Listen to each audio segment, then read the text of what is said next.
আসসালামু আলাইকুম সবাইকে। সবাই কেমন আছেন? আশা করি ভালো আছেন। যে যেখান থেকেই দেখছেন আমার পেজটাকে সবাই প্লিজ লাইক ফলো করে দিবেন। আজ আমার শুক্রবারটি কাটলো কেমন, কি রান্না বাড়া করলাম তাই দেখাবো আজকে।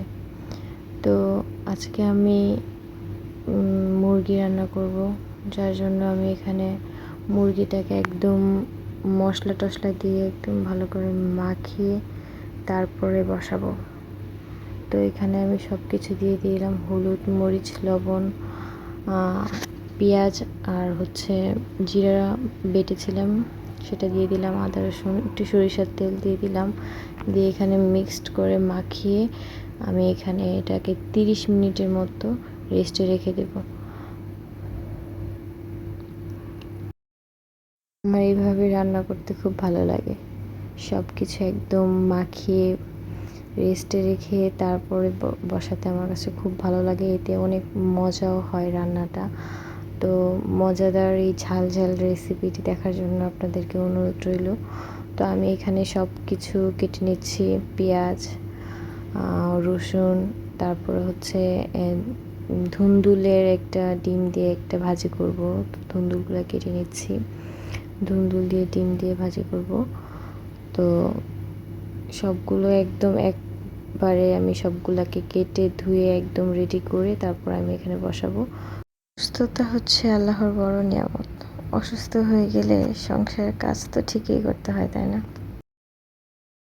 তো যেই জন্য আজ দেরি হয়ে গেল। আজকে আমি ব্লগটা আর্লি আপলোড দিতে পারিনি, কারণ আমি একটু সিক, আমি একটু অসুস্থ হয়ে গিয়েছি, যার জন্য আমি তাড়াতাড়ি দিতে পারিনি, ভিডিওটি এডিট করতেও পারিনি, যার জন্য লেট হয়ে গেছে।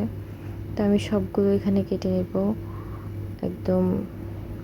আমার কাছে এটাই আমার আমার আম্মুর কাছ থেকে আমি জিনিসটা, আমার বড় বোনের কাছ থেকে আমি জিনিসটা দেখেছি, তারা সব একদম কেটে কুটে রেডি করে দেন রান্না বসায়। তো আমার ওই জিনিসটা খুব ভালো লাগে, যে রান্না করতে করতে তারপরে যে আমি এটা কাটেনি ওটা কাটেনি, ওরকম ঝামেলাটা একদম ভালো লাগে না।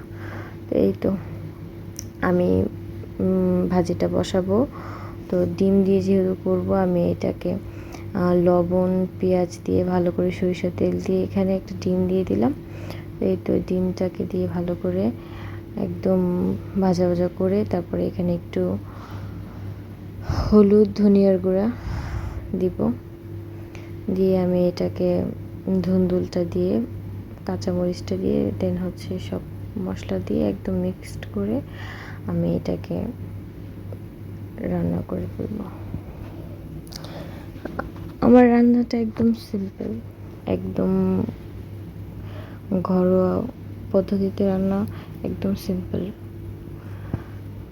তো এই তো এখন আমি সেই মাখিয়ে রাখা ম্যারিনেট করা মুরগির মাংসটা আমি এখানে বসিয়ে দেব। তো আমি পেঁয়াজটাকে ভালোভাবে একটু হালকা একটু দারচিনি, এলাচ, তেজপাতা দিয়ে তারপর এখানে মুরগিটা দিয়ে দিয়েছি। তো এটাকে ভালোভাবে কষিয়ে আমি এখানে টমেটো আর আলু দিয়ে দিচ্ছি। তো এটাকেও আবার কষিয়ে নেব একটু পানি দিয়ে, কষিয়ে দেন এটাকে একদম ভালো করে কষিয়ে নেব। আলুটা কষানো শেষ, এখন আমি পানি দিয়ে দেবো ঝোলের জন্য। পানি দিয়ে একদম আমি একটু ঝোল রাখবো, কারণ যেহেতু আমি এখানে ঝাল ঝাল করে আলু দিয়ে রান্না করব, তো সেখানে আমার আলুর জন্য আমাকে অবশ্যই ঝোল দিতে হবে। তো লাস্টে আমি কাঁচামরিচ দিয়ে দিলাম, আর একটু ভাজা জিরে গুঁড়া ছিল সেটাকে আমি একটু দিয়ে দিলাম। এই তো এখন আমি সালাদগুলো কেটে নেব, টমেটো, শসা আর লেবু কেটে নেব। আজকের ব্লগটা এই পর্যন্ত। সবাই ভালো থাকবেন, আমার জন্য দোয়া করবেন। আল্লাহ হাফিজ।